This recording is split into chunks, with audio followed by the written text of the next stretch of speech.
আছি গডবে আমি পাপেরি সাগরে, না জানি কি হবে ওপারে হাসরে।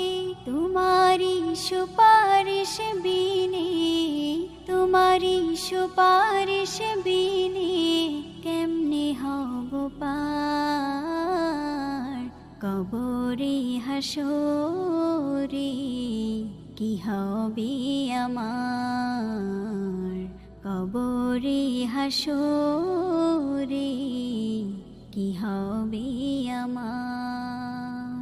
তুমি তো দিয়েছো দেখিয়ে আলোর পথ, বলেছো সে পথে মিলবে রহমত।